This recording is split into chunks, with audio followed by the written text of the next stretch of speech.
Hey everybody, it's Robert here, your friendly neighborhood grip, and welcome to Act 2, Chapter 50 of the Dark Nexus podcast.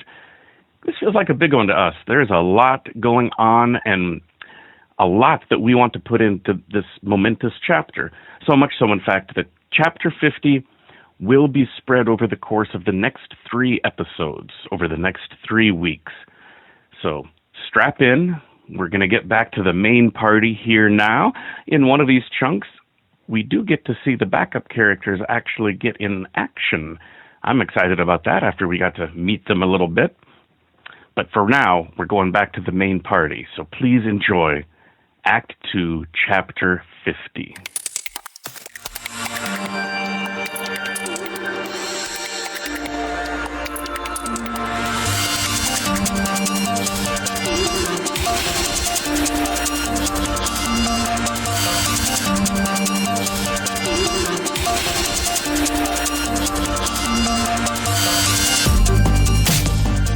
Welcome back to Dark Nexus. Tonight, it's Act 2, Chapter 50. Yeah. Wow. 50 is a big number, y'all. Right. I mean, depending on how you count things, and there's the Act 1 interlude throwing the numbers off and so forth and all that.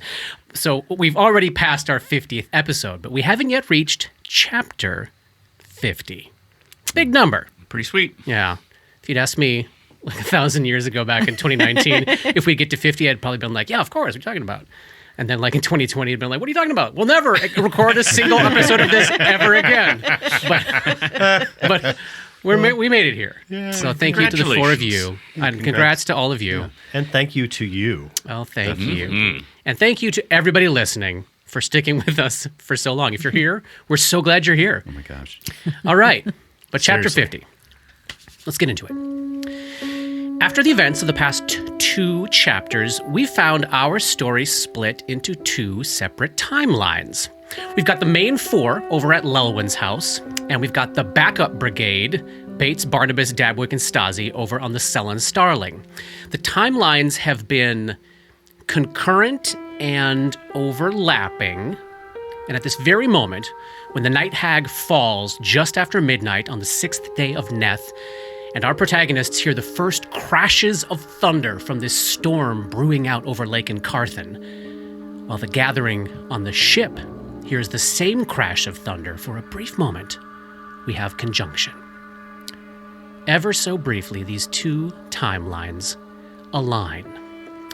But this won't stay the case for long, because these 2 groups of people are separated, literally, physically in space. And even if they weren't visually shielded from view of each other by this looming spire of Crocus Hill and its ever-watchful star stella, whatever happens in one place will likely go unnoticed by those in the other.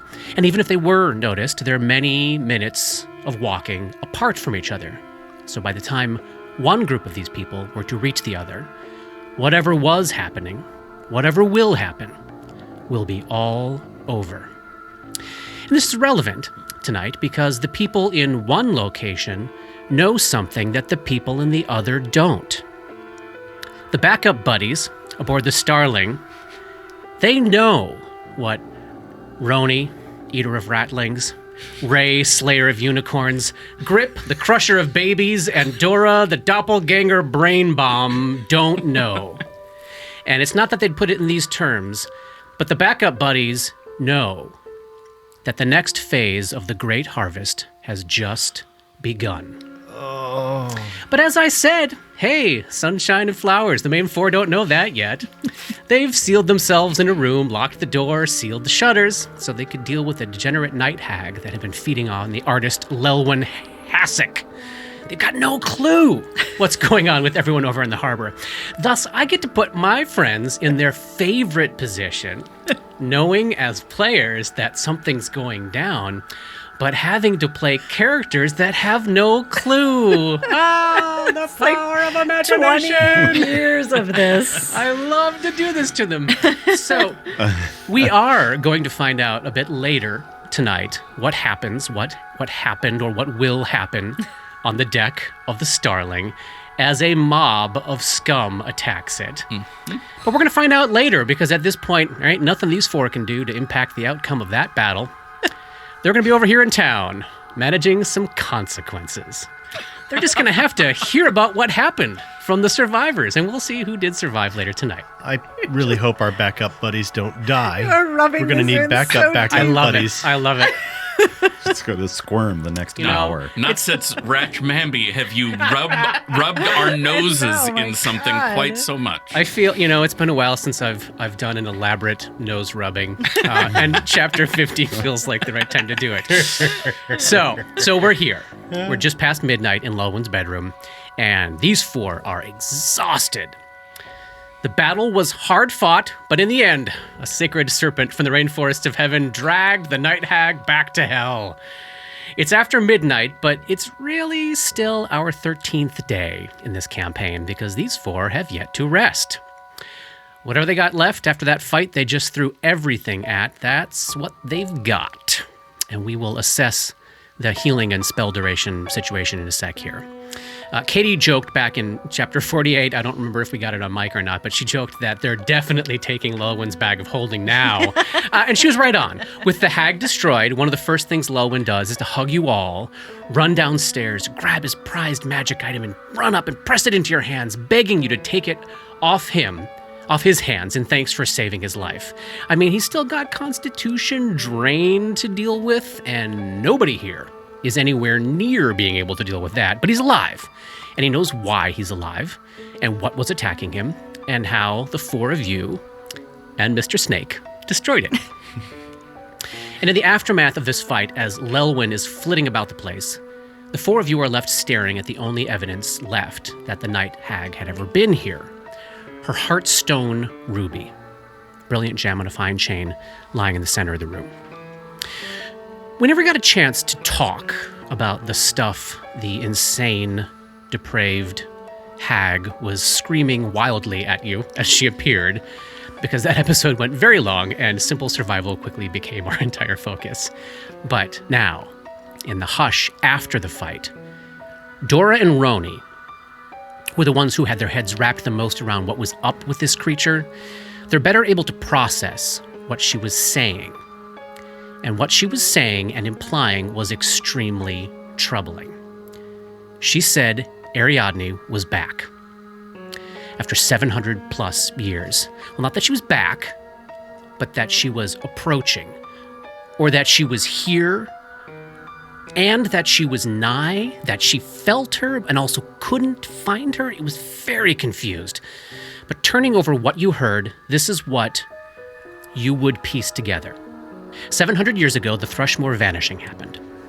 And according to this hag, whatever that was, left many of her kind, as she put it, torn between worlds. She said many died, most died, but that 12 days ago, something happened. And this hag could feel the Briarstone Witch again. And she followed the call, and she eventually found Lulwyn's dreams. Now, here's where shit gets confusing. Honestly, I'm going to give Dora and Roni, with their huge intelligence scores, much higher than any of us normal people, I'm going to give you a little bit of the benefit of the doubt here and help fill in what I believe they would deduce. So they know from Lulwyn that his dreams of the four of you started on the day of the earthquake and ended the day you left Briarstone Isle. You would deduce, and I think you already have, that the dreams that the hag followed that led to Lulwyn were the Tatterman's corruption of his mind. They started when the Tatterman came into the world, and they ended when he died at your hands. This would probably also give you pause as you contemplate the fairly huge geographic area he was apparently able to reach out and touch people. Like, perhaps there may not be anybody in the region he hadn't at some point, made contact with while they slept. But it wasn't feeling the Tatterman that woke this hag up from the half-life she'd been wallowing in. She said it was Ariadne, or that it is Ariadne, or will be Ariadne. Something's up there. It's something confusing, especially since the only event that happened 12 days ago was you waking up. The earthquake was a week before that. So even though our friend Jane, R.I.P., turned out to be a red herring Briarstone witch, It does seem as though whatever happened 700 years ago to vanish the real Briarstone Witch, like maybe that whole story is not quite over yet. And maybe Ariadne is here, or is nigh, or was here, or will be here, or has always been here. There's always been this lingering question, hasn't there? I know Johnny has asked it out loud multiple times. How and why did you wake up? Timeline-wise, you arrive at the asylum on the 15th. You're catatonic. 2 days later, the Tatterman is freed, earthquake happens. You're still, presumably, catatonic. An entire week after that is when you wake up.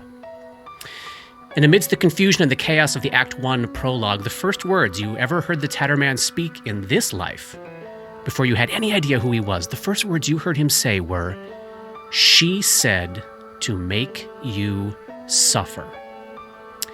Now, there's so much you don't know about what happened before you woke up, and we are going to spend the next 4.5 acts of this story piecing all that shit together. But standing right here, right now, you would be left recognizing that it is possible that your waking from a catatonic state and the potential reemergence of Ariadne, the Briarstone Witch, were in some form, in some manner, it's possible that these two events were concurrent, causal, some sort of conjunction. The hag put it as time and space and reality and the dreaming becoming one. But blah, blah, blah, blah, blah. That's enough for me. We have a magnificent ruby lying at our feet. We know it's used to store souls, but we don't know what else it does. We also presumably have some healing to deal with and spell durations to talk about. I know we talked a little bit before we came on mic tonight that Katie's character is still Tima at the moment, and that if we're still picking up right fresh in this moment, Ray would still be soaking up Grip's damage.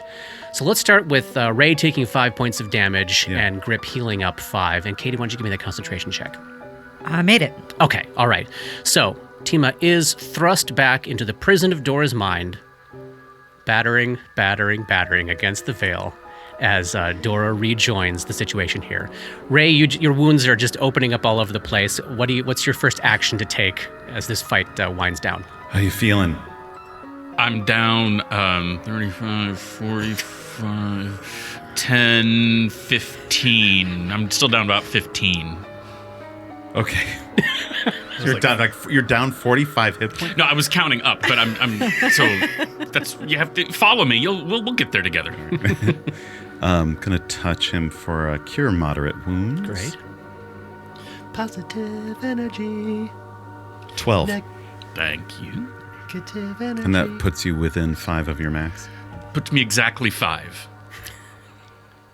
Then I'm going to channel positive energy for you and I, because I need it as well. Throw those resources away. Yes.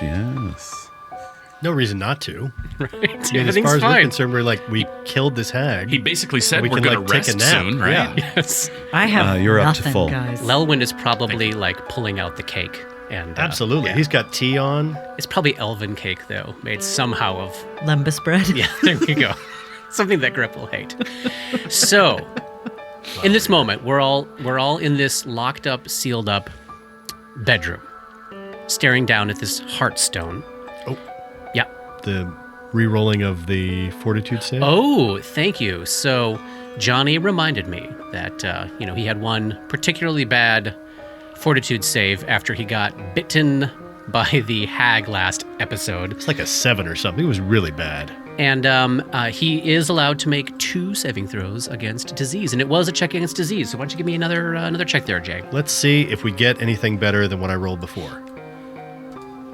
And the answer is no. I got a 12. So that's what I got. All right. Yeah, I think the place on your skin where that teeth sunk through, like probably right up near your neck, is rapidly festering and growing angry red. Like Can I there's start making heal checks and something things in like your that? blood. Yeah, give me a check. All right. Oh, I'm still little. Wee little Dora. Oh, That's a 26. Yeah, my friend, you got what's it called? What do I have? I'm sure it has a great name. Yeah, it's demon fever. Ooh. Oh, wow. I got a fever. This is some terrible bullshit. Okay. So, I'm shocked. right? Yeah. The DC for this save is higher than you've ever yet encountered. Once you hit the impaired state for this disease, it kind of functions otherwise like filth fever. Basically, tomorrow you're going to have to make a save. If you fail, you'll go to weakened. If you fail again, you'll go to impaired. The thing with demon fever is once you hit the impaired state, the penalties from that state become permanent until you can find a heal spell, the 6th level spell heal, or a restoration spell. So you can drag yourself 2 consecutive saves by 2 consecutive saves out of these tracks and back to air quotes health, but you will be forever Scarred. sickened and weakened until you can get your hands on this incredibly powerful magic. It's devastating. It's devastating. Yeah, and unlike that whole stretch of episodes which we're currently in real time releasing right now, where you wondered if you had leprosy, you do know you have this. Yeah, you're seeing the telltale signs begin. But we're facing this Heartstone. We know that it has some magical properties. We're all looking at Ray. Yeah, but no one's looking at Ray with a smile. Like everyone's looking at Everyone's Ray. looking at Ray like, we're going to have to try again tomorrow, aren't we? Everyone's looking at Ray like they smell sour Get the check milk. over with today so we can get to the next one tomorrow. So you're gonna cast detect magic, I presume. Yes. So when you open your senses up to magical auras, there's actually a small riot of auras coming off of this gem, which is it's a incredibly fine ruby that you would all assess to be just on its own worth 1,800 gold pieces. So it's just even by itself, it's a little piece of treasure there. But you're picking up a moderate aura of necromancy, which you would suspect would probably have something to do with how it's used in soul binding. But also, it has a moderate aura of abjuration, so protection magic, and conjuration, which has a bevy of uses, from summoning outsiders to like healing and stuff. And you do also note, Ray, that the auras are doing something you haven't actually ever seen before. They are very, very slowly, almost imperceptibly, but noticeably to Ray's eye, they are starting to fade, as though maybe the magic contained within this item might not survive its creator by more than a day. So whatever it does, it's only going to do it for the next day. So you get 1 check, Ray. Oh, I love was it. I so love it. wrapped up in thinking about that I boffed the spellcraft check. I rolled a 13. Feeling any shame? Sure. No, that's a 1 but I could do on that. my action point. You got Can a I thing? do that hypnotism thing where I let him make a check again? I've done it in so long. I'll have to look it up, see if I can do that. It might just be knowledge checks. I think I got the detail pulled up more quickly than you, Katie. And It a is- previously failed intelligence or knowledge check, yeah? To recall forgotten information. I think when we ran up against this before, we Yep. both decided It's not forgotten. It's not. It's never known. He's trying to parse what he's seeing. But that could allow for another roll on knowledge about night hags and their heartstones. So, what the hypnotism does is she can use it to help someone re-roll a previously failed check. And my memory of those checks they were both just high enough to get a little something. You did not not fail fail. the checks. All right. Well, then there you go. There we go. And nobody else has got knowledge planes that hasn't tried? I'm looking at you, Grip. Come on. Nope. All right. It's got auras of abjuration and conjuration in addition to its necromancy. You all can pick it up and pass it around. I'm going to put it on. I got nothing. I mean, literally, I'm a dead man right now. So if this can possibly help me in some way. Your disease is immediately healed. You watch all of that redness, all of that festering that's beginning on those teeth marks near your throat just immediately heal right up. And you do feel a little, you're vibing on a little resistance bonus to something. You feel a little extra special savvy All right. At least for a day. Yeah, at least for a day. I'm guessing should it combat only break works out with these once a characters, day, remind but me. It's worth trying. Couldn't Dora try it? She's not feeling well. Absolutely. Dora's filth fever is gone. Oh, wow. Anybody else sick? I was just saying, this is it. This is the first day of the campaign where no one is diseased. It just happened. Oh my God. Wow. You pass it around, and even like the slight head cold that Grip was feeling a little bit setting in today, it's gone. We got to put it on Lelwyn. He doesn't have a disease. You put it on him, it does not appear to heal Constitution drain. How about sanity damage? It does not. That would be something, wouldn't it? Yeah. It does not affect your sanity damage. Ah, well. Well, I'm happy to not have. I'm very gone. happy for the one thing that it did. That's so great. Yay. Yay. I failed and then I didn't. Oh, and actually, it could be passed around everybody on that On the ship. ship, yeah. Yes. Anybody we haven't met yet who Yes. presumably there are people festering Yeah. with filth fevers over there. Sure. Well, I Yeah. mean, Well, that's a reason to go back to the that's ship right away, That's isn't a it? legitimate reason why we would probably go back to Yeah, the he's ship. fine.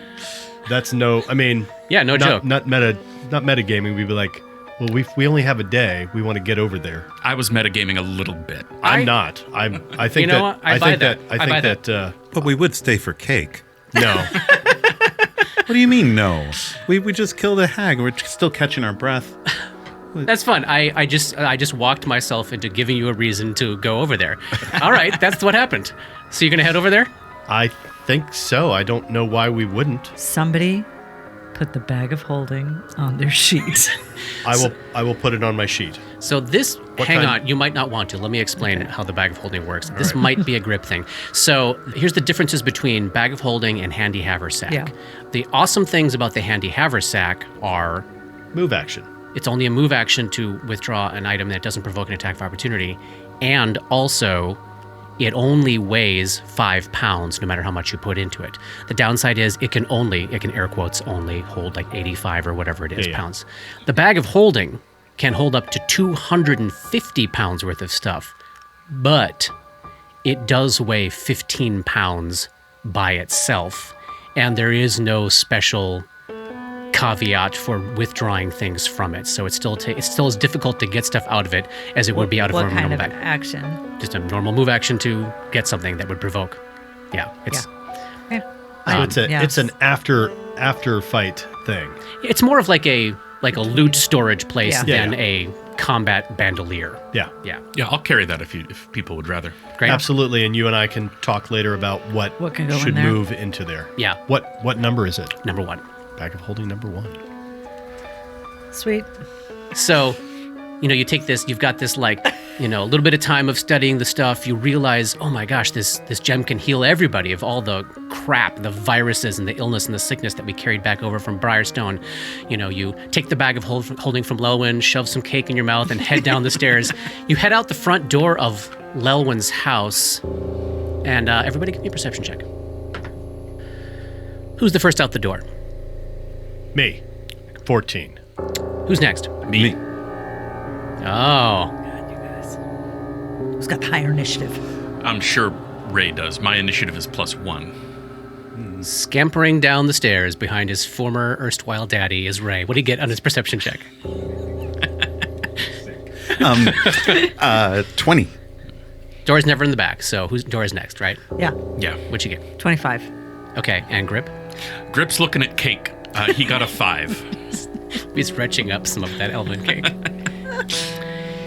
You head out into the night a little bit after midnight here, and you're at the base of the hill that Thrushmore on land is on. And in front of you is the main island where the hill that you fought the Revenant is on. That's sort of looming above you. And the shape of the star stella up there is clearly silhouetted against the night sky as you're seeing off in the distance lightning just lancing across the sky. So rain and wind and all that stuff haven't hit Thrushmore yet, but there is a major storm brewing out in Lake Carthen, and it's just very dramatically backlighting Crocus Hill and the Star Stella. And in the flashes of light, you catch sight of, on all of you can see this, there is a woman with like long darkish hair, maybe red, maybe brown. She's staggering So right across the street from Lelwyn's house is the new chapel. She's staggering along the side of the building with and Dora's the one that notices, with one hand wrapped up and clenched around her gut, like maybe she's been stabbed or bitten by something. She's dragging herself along the wall towards the front doors of the chapel, which you know to be locked and sealed. Yeah. Do we know the name of the priestess who's been missing? Mavain is her last name. I don't know if you ever got her first name. 2 quick questions. Yeah. In terms of buffs that we would still have going, how long does protection from evil last? That's gone. Okay. Barkskin? My potion said 30 minutes. Oh, all right. That'd still be going. I think you got Barkskin. Yeah. And Bless is gone, I'm assuming. Yeah. Bless is gone. Mavain? Dora says, just in case. She very groggily turns her head back, and she's looking around her very confusedly, and she starts muttering, help, and she's kind of pounding on the wall of the church as she keeps moving towards the door. Was it Lelwyn that had locked it? Yes, because he's the only one with the keys and all that kind of stuff. Grip goes back and he will get the key from Lelwyn. I'm going to go straight over to her. Okay, great. So Roni heads over to help the woman. Grip goes inside to get the keys. Let's see. So give me one more perception check there, Johnny. 25. That's fun. You're closing in on her. It's only about 50 feet from Lelwyn's door to the doors of the chapel. You get about 10 feet away from her, and you spot that she isn't clutching her hand to a wound. She is hiding a dagger out of view of the rest of you. What do you do? Let me take a look at your wound. I'm a healer. And I pull my gun and shoot her. Jesus. Let me take a look at your wound. I'm a healer. I pull my gun and shoot her. Let it never be said that Gull did not shoot first.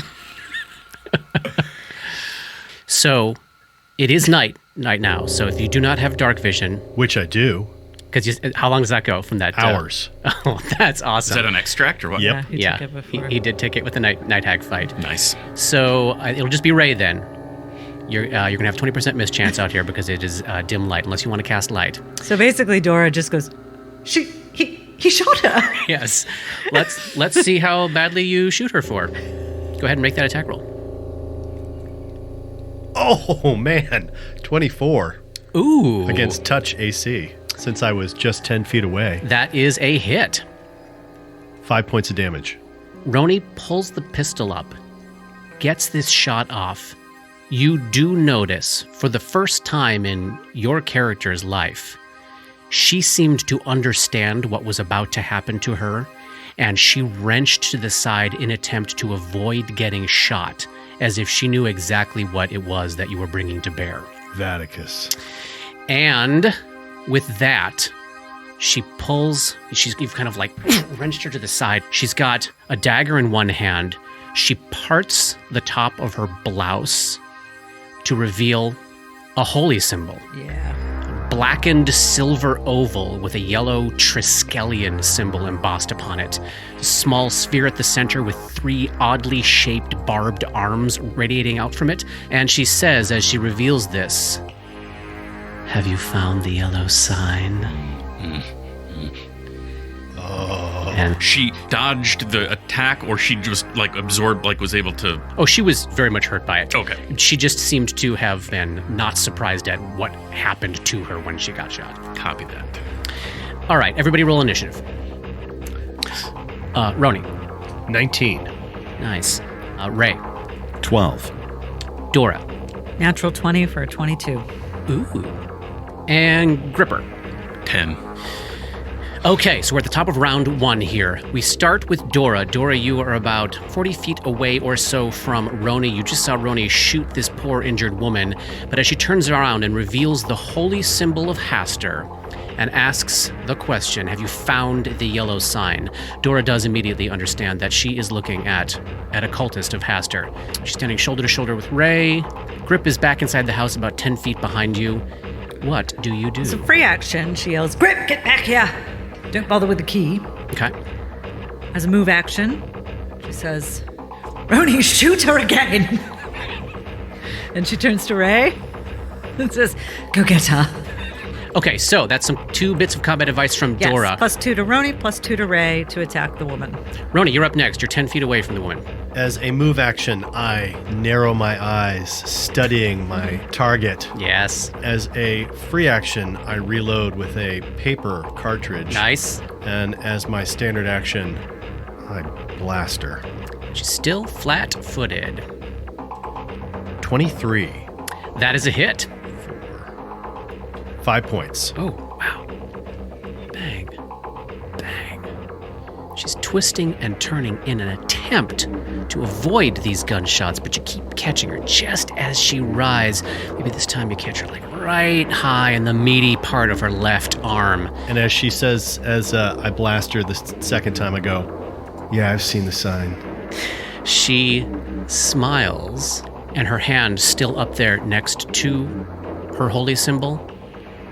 She reaches a hand around it and says, go.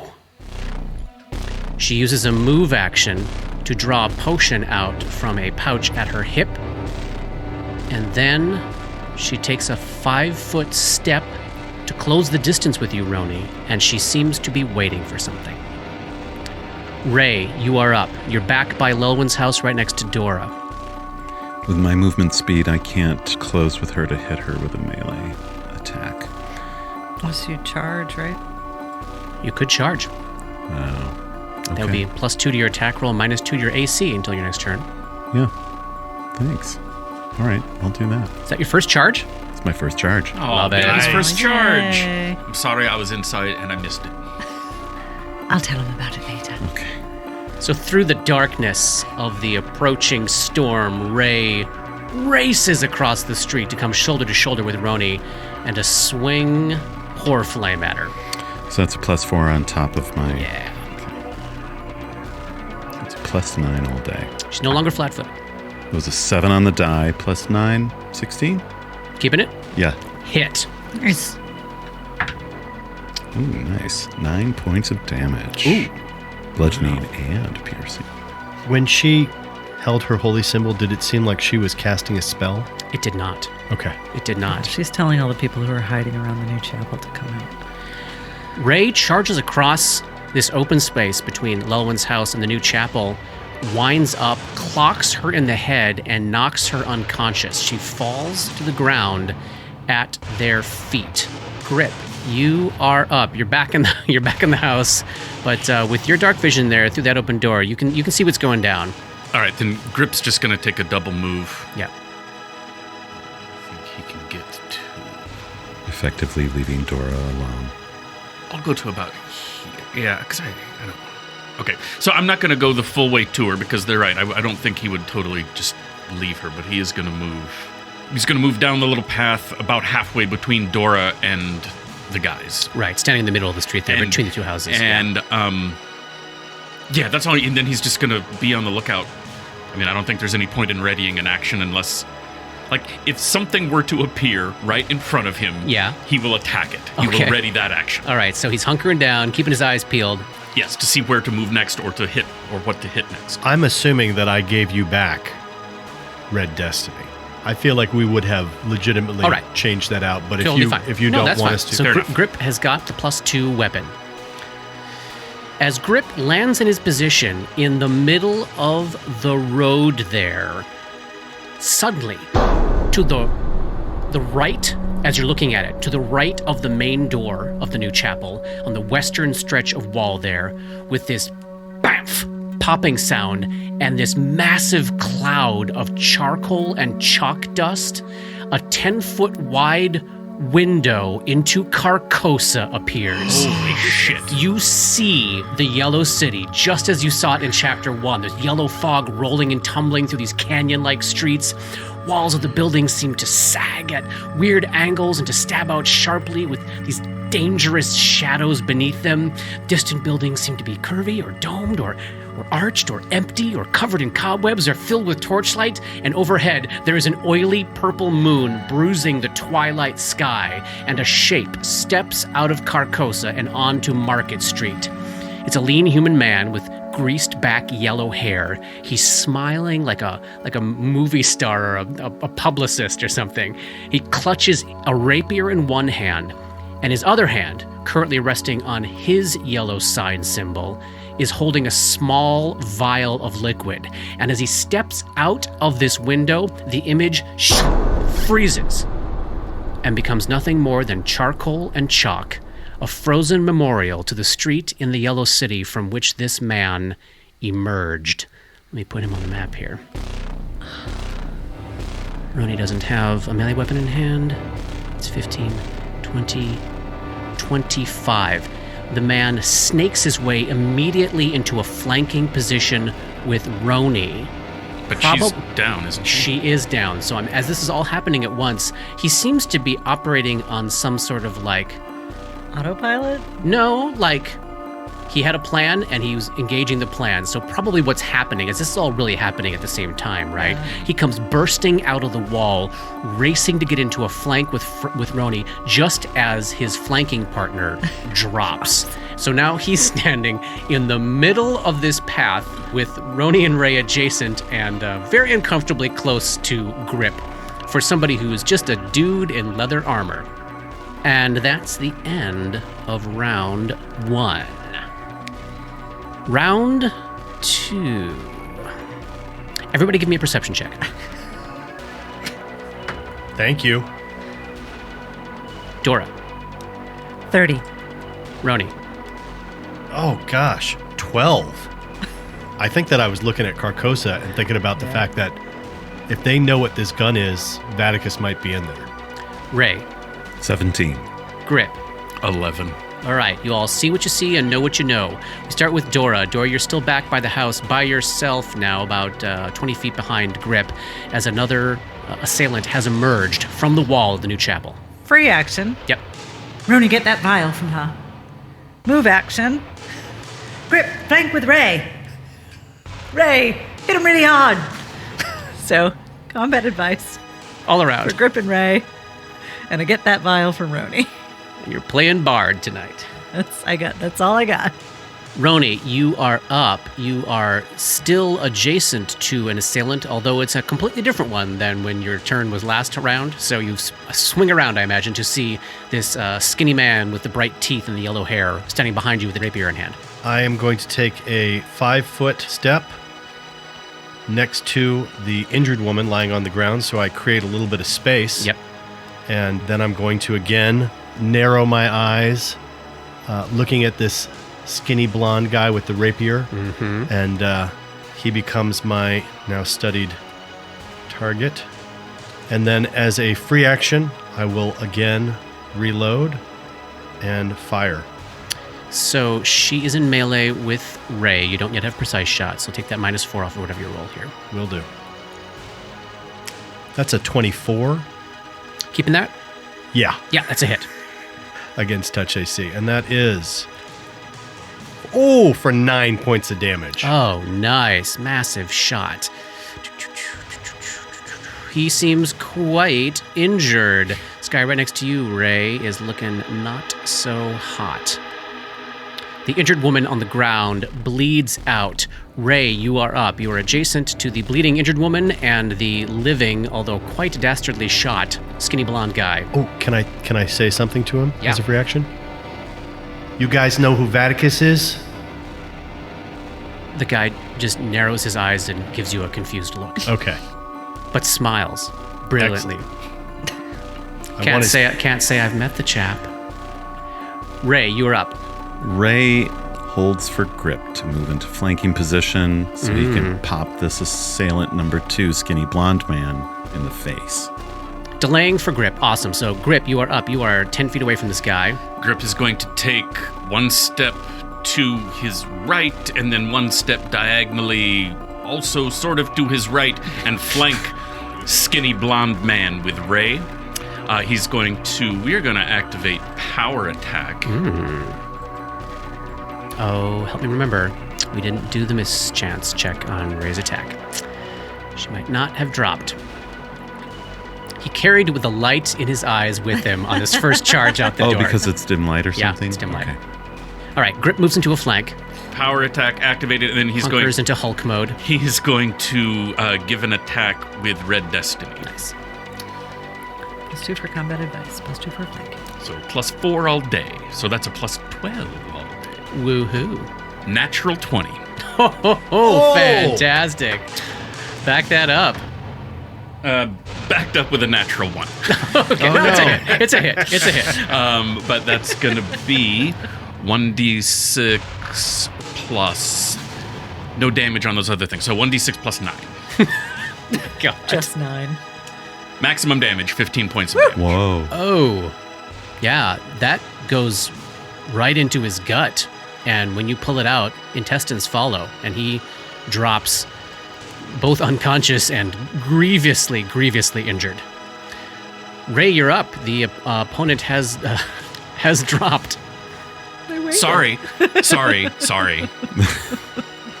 okay. Is everyone all right?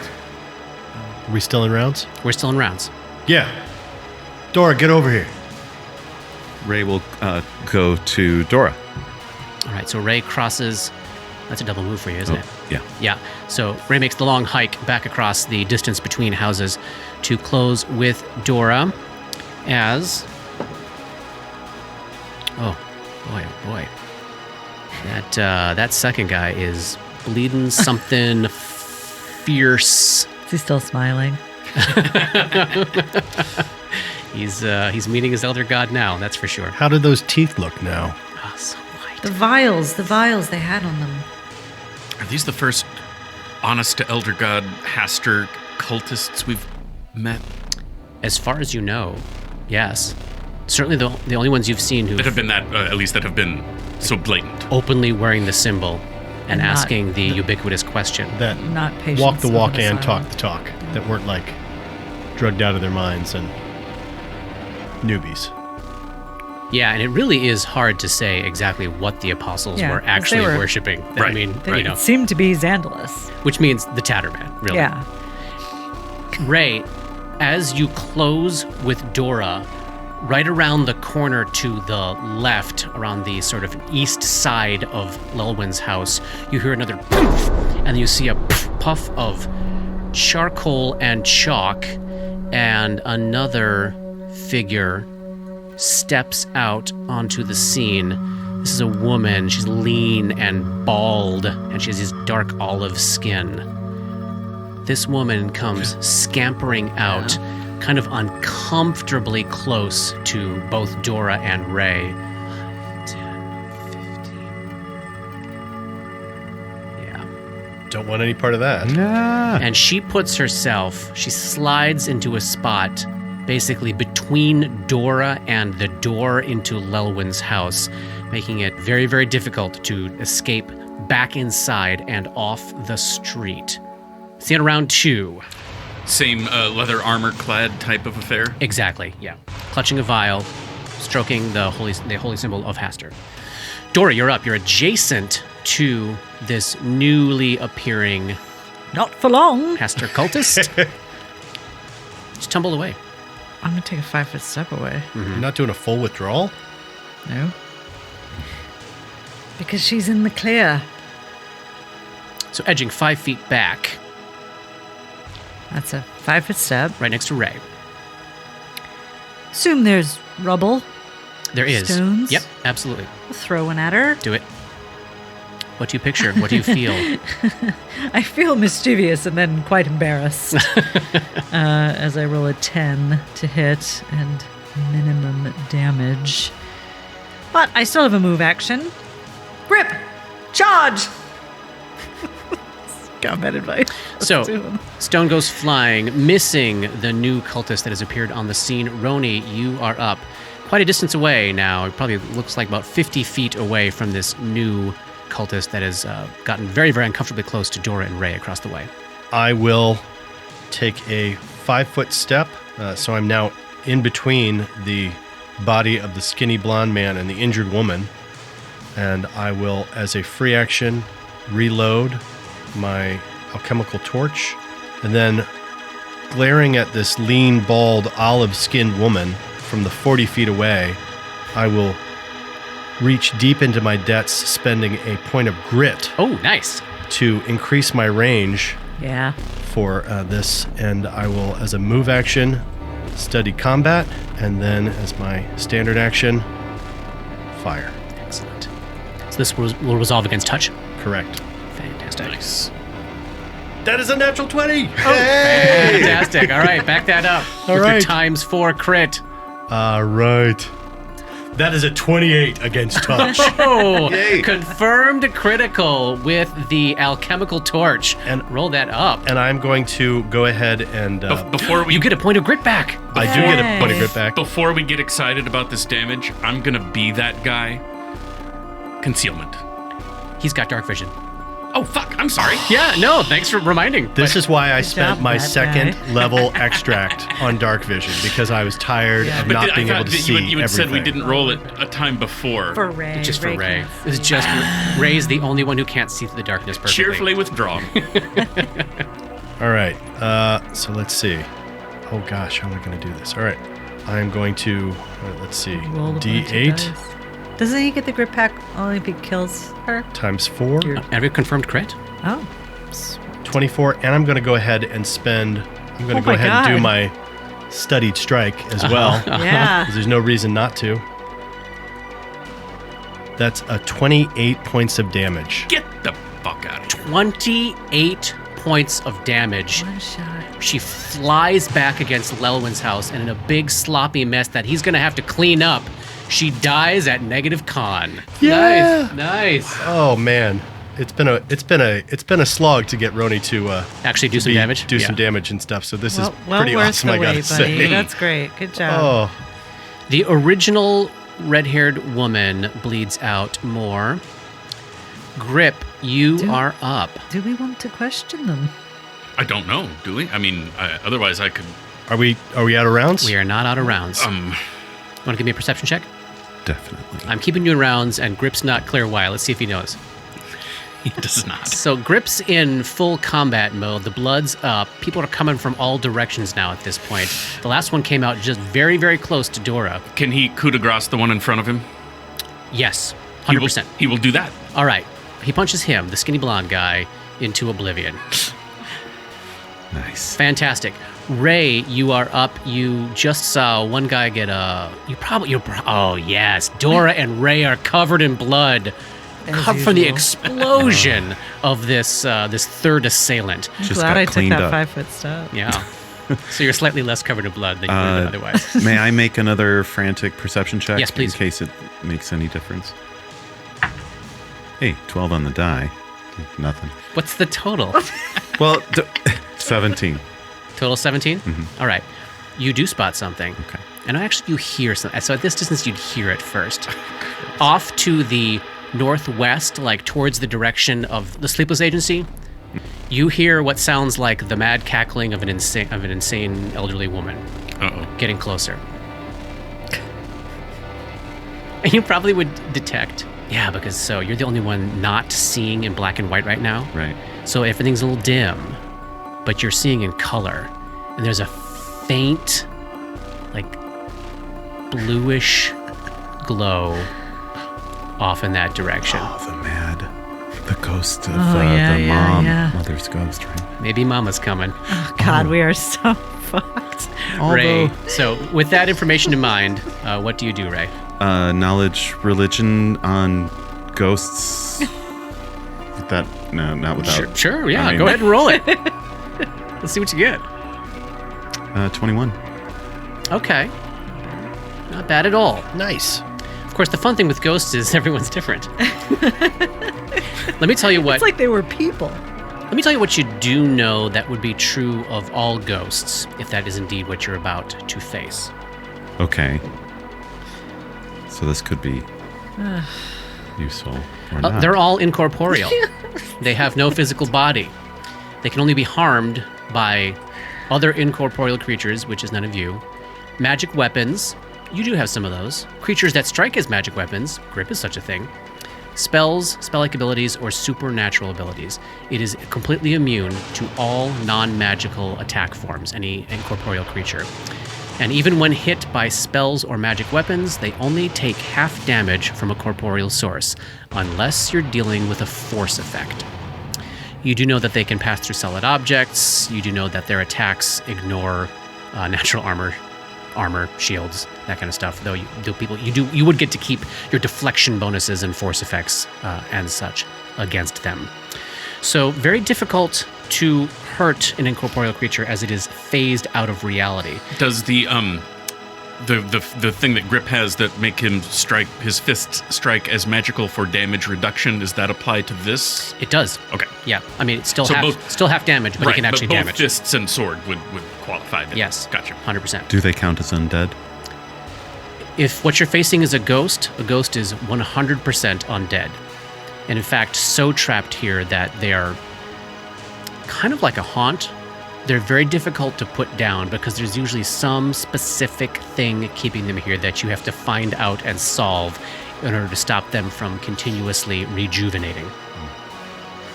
Okay. Did you want to go anywhere with that information in mind? Yes. Standard action, put a light spell on the end of my Morning Star. Great. And Ray's going to move a little to the west to sort of meet the path of where this glowing light is coming from. Oh, Ray's moving closer to the light. And as he's moving, Ray will say, I think it's the Lowell's family ghost. She's coming. Love it. That's the end of round 3. Top of round 4. Here we go. Ray, you're looking off to the northwest there, where you presume Lowell's dead mother is approaching. Jeez. That is the focus of your attention at this moment. When you suddenly hear, in your ear, a little whisper. Mummy sends her love. Does a 23 hit your flat-footed armor class? Yes. A dagger slides into the side of your gut. Oh. For 16 points of damage. 4 points of bleed. What? And you are left bewildered, taking a penalty to your armor class as Reese appears right next to you with that dagger in your side. You know, levels like 5 through 7 are really interesting in this game. They're probably the most fun for the players because like suddenly you can take a bunch of hits, do a bunch of cool stuff, kind of like a freaking rock star. It's a little sketchy on the GM side here because what starts to happen for those of us that run this game is this is when the first save or die effects start to come in. There's obviously a ton at the high levels, but it's not quite so scary because the players should at high levels have ways to deal with those kind of effects. But at level 5, we got no way to come back from death yet. Right. And in a town where the High Priestess of Pharasma is gone, it is unclear if there's any way to reverse death at this point. But here we go. We have hit our first save or die moment. I'm sorry it had to be you, Polly. I really don't want to see Ray go, but this was an assassin's death attack. Oh, hell. shit. The time she needed, the 3 rounds she needed to study you were bought. I need you to make a fortitude save or Ray dies. Oh, God. Ray rolled a 6. You got any shame? Yeah. Rolled it like that was on the die, or that's the total? That's the total. Yeah, it's a 1.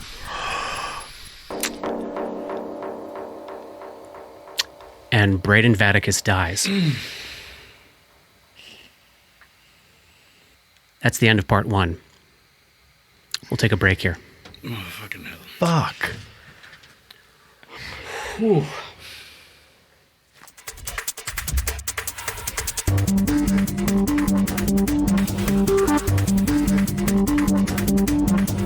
Dark Nexus is a creation of Plug and Hum Productions. This podcast uses trademarks and or copyrights owned by Paizo Incorporated, which are used under Paizo's community use policy. We are expressly prohibited from charging you to use or access this content. This podcast is not published, endorsed, or specifically approved by Paizo Inc. For more information about Paizo's community use policy, please visit paizo.com/communityuse. And for more information about Paizo and Paizo products, please visit paizo.com. That's PAIZO.com. Dark Nexus uses music and soundscapes by Sirenscape. Check them out at sirenscape.com. That's SYRINSCAPE.com. Opening and closing themes, along with additional music, composed by Rob Kauzlaric. Artwork for Dark Nexus is by Matt Wahlquist. Special thanks to Toy, without whose generosity this project would not have been possible. And thanks to DMCP, Richard and Ari, Paul and Shannon, Chris, Scotty, Jason, Jess, Joe, Chelsea, Matt, Dave, Darren, and everyone we've gamed with over the years for all the memories and inspiration.